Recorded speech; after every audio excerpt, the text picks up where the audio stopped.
Empowering female leadership in finance continues to be a big topic, even as the 2022 World Economic Forum wraps up in Switzerland. Yahoo Finance's own Brian Sozzi caught up with Asahi Pompey, Goldman Sachs Global Head of Corporate Engagement and Goldman Sachs Foundation President. Take a listen.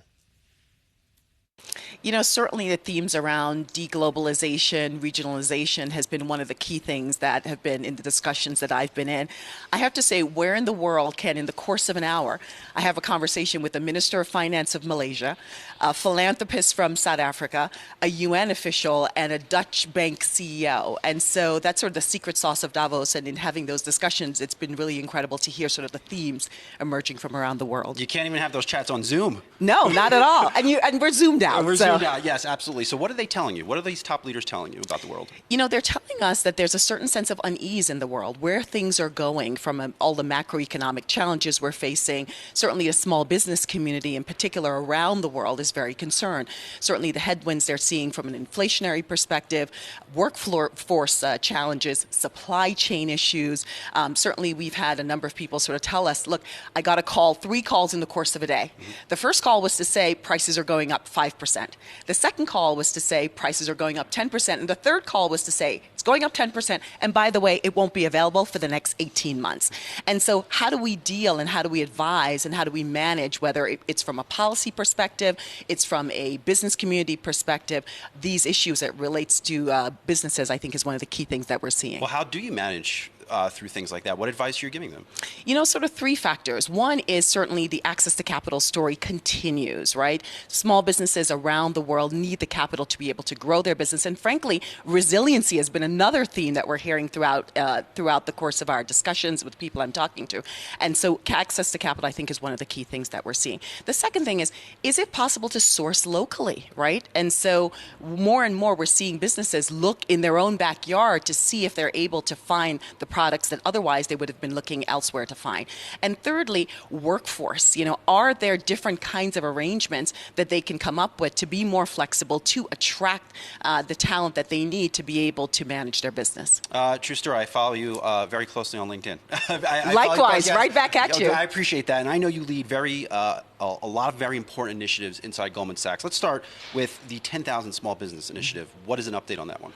You know, it's called 10,000 Small Businesses. We're at 12,000, 300 businesses around the world. Actually, in the United States, 10,000 Women is our program that we have businesses really around the world. I think the update there is that we're seeing the voices of small businesses being heard more and more. We launched our 10,000 Small Businesses Voices program, which is really an advocacy platform where small businesses can get together and really say, here are the top issues we're having, here are the policy changes that we're going to need. We've been surveying them over the course of the pandemic, and they're getting increasingly concerned. They're saying it feels like, running a small business is really, navigating an obstacle course of all of the things to manage over the course of the pandemic and now as we're hopefully coming out of it. And another initiative we have followed closely here at Yahoo Finance, the 1 Million Black Women Initiative. Where do things stand on that? Yes, so 1 Million Black Women, as you know very well, Brian, we launched about a year ago a $10 billion commitment. On top of that, $100 million in philanthropic capital to improve the lives of at least 1 million Black women over the next decade. So we've made about $1 billion of investments so far. Mommy, which is sort of a healthcare company that's really focused on Black women and maternal health, is our most recent investment that we've made. On the philanthropic side, it's really around a number of things around the pillars of healthcare, education, access to capital, closing the digital divide that we all know is more important than ever. And so really making investments in those 7 pillars, as well as our philanthropic grants and commitments. I almost sent you a LinkedIn message and I deleted it. I don't want to be that guy, but I want to ask you, how did you get this job and how did you get here?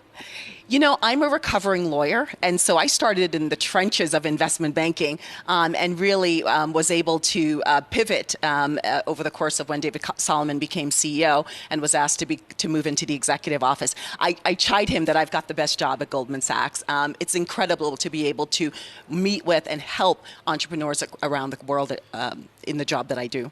Any inspirational advice to folks watching this and see you as a powerful person inside of Goldman Sachs in a leadership position? Any words of wisdom for them? I would say, really focus on being a servant leader to the extent that you can find ways to add value and to really be in service of your community. I think that's one of the best ways to be able to not only find personal fulfillment, but really to make an impact in the world. How challenging has it been to be a leader in this environment where we're still all on Zoom calls? We're almost 3 years into a pandemic. I always like to see opportunities. Yes, there are challenges, but you can also find whether it's advancing racial equity, whether it's advancing sustainability, whether it's helping small businesses. There's lots of opportunity in uncertainty, and being able to find those and really find the pockets where you can make an impact, that's the magic.